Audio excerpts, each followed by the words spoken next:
So, hello everyone. Now, once again, we are here to discuss the new topic. Last time we have seen this and discussed about this diagram, heating water in a paper cup. Understand, students? ये हमने discuss किया था. तो चलो उसका क्या reason हो सकते हैं. What happens to the empty paper cup? क्या हो जाएगा empty paper cup में? वो आपको बता रहा है. And what happens to the cup? Paper cup with water, जो वाटर था उसमें क्या होगा. Does the water in this cup become hot इसके अंदर में. तो चलो देखते हैं. यस, हमने देखा था इसमें हॉट हुआ था, ये तो जल जाएगा because nothing is inside this. Okay, now let us see. If we continue heating the cup we can even boil the water in the paper cup, है ना. हमने बताया था इसको, अगर आपने पेपर में पानी डाल के उसको हीट किया तो क्या हो जाएगा, बॉयल करने लगेगा पानी. Can you think of an explanation for this phenomenon. क्या एक्सप्लेनेशन हो सकता है. Let us see. The heat supplied to the paper cup is transferred to the water by the conduction. आपने 7th स्टैंडर्ड में पढ़ा है कंडक्शन, कन्वेक्शन एंड रेडिएशन, उसका ही ये भाग है. जब पेपर कप में क्या हो रहा है, the heat, the cup is transferred the water by the conduction. So in the presence of the water, the ignition temperature of the paper is not reached. Paper तक उसका ignition temperature reach नहीं हो पाता and hence it does not burn, और इसलिए वो burn नहीं होता. चलो अब दूसरा देखते हैं. The substances which have very low ignition temperature and can easily catch fire with a flame are called inflammable substances. Again I am repeating, the substances which have very low ignition temperature and can easily catch fire with a flame are called inflammable substances. So this is the definition of the inflammable substances. Okay. Now, examples of inflammable substances are petrol, alcohol, LPG जिसे हम कहते हैं liquefied petroleum gas, etc. etc. और क्या हो सकता है. Can you list some more inflammable substances? Yes, kerosene is also there. Okay, kerosene is also there, and diesel is also there. Okay, and what is the other? Paraffin, liquid paraffin wax is also there. Paraffin wax is also there. They are the inflammable substances. Come on, move to the next.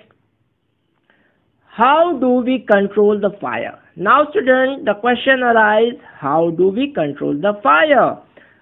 You must have seen or heard of fire breaking out in homes. कभी भी आपने सुना है कि घर में आग लग गई है, शॉप्स में आग लग गई है, एंड फैक्ट्रीज में आग लग गई है. ठीक है. If you have seen such an accident, right a short description in your notebook. Also share a experience with your classmate.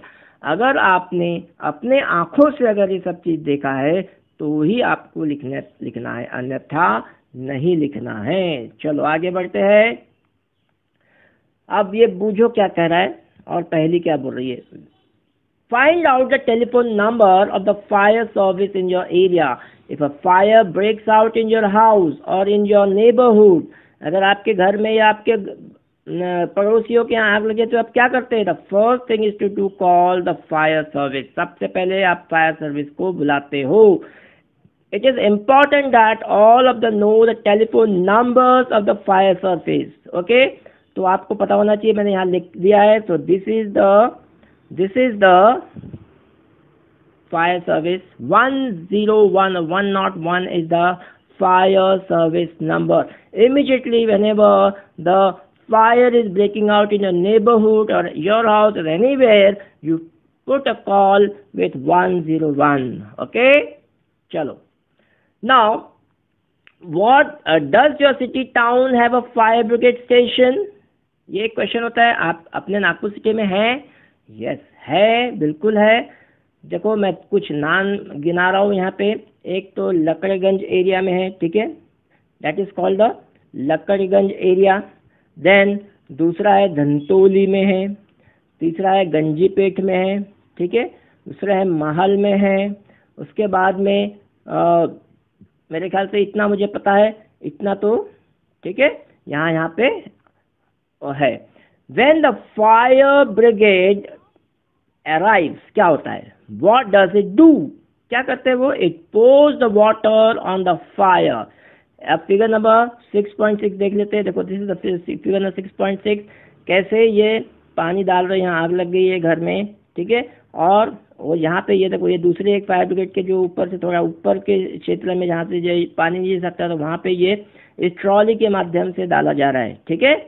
Come on now, what does the cool water cool the combustible material so that, क्या हो रहा है? Water cool the combustible material, combustible material में जो जल रहा है material उसको कूल करता है।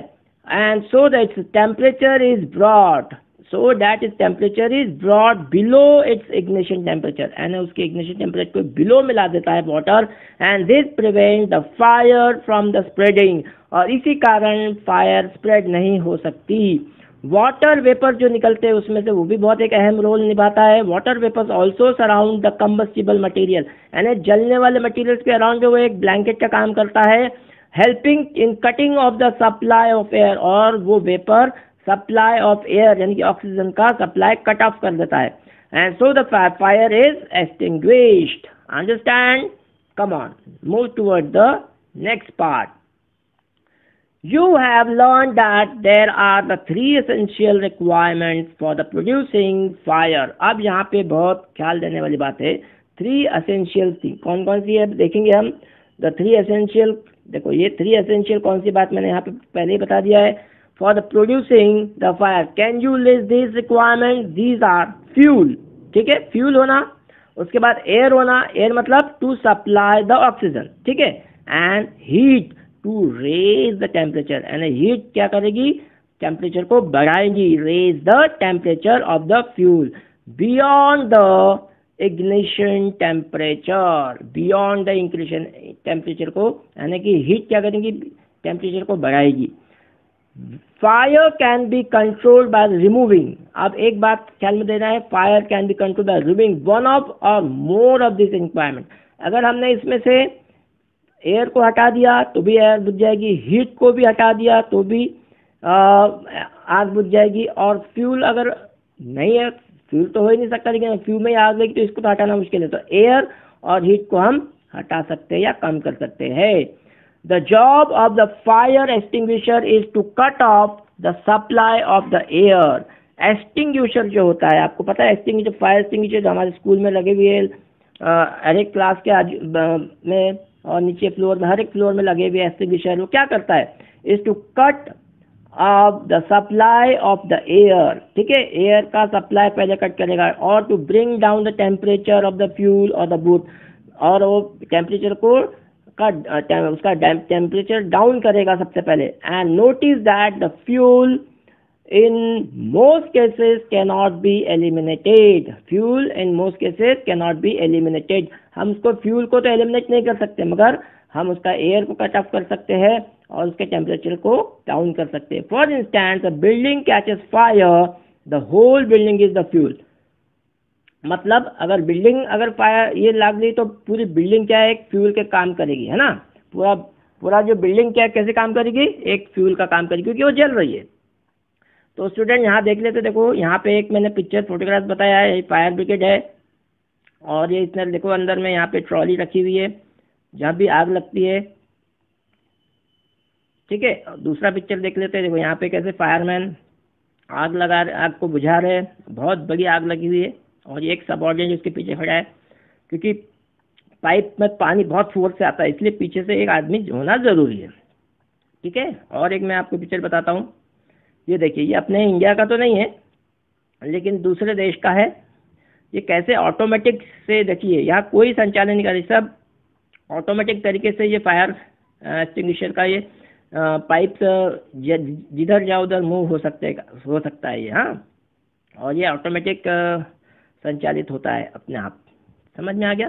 तो student, here we complete our session, this session. Next session we will move toward how the extinguisher work, यानी अब एक्सटिंग्विशर तो फायर एक्सटिंग्विशर होता है, उसमें क्या चीज़ होती है और कैसे काम करता है वो हम देखेंगे, ठीक है। Thank you.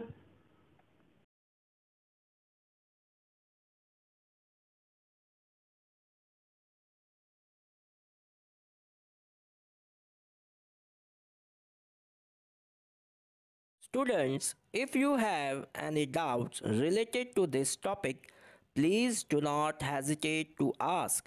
Write your doubts in the comment box. I will answer your question. Thank you.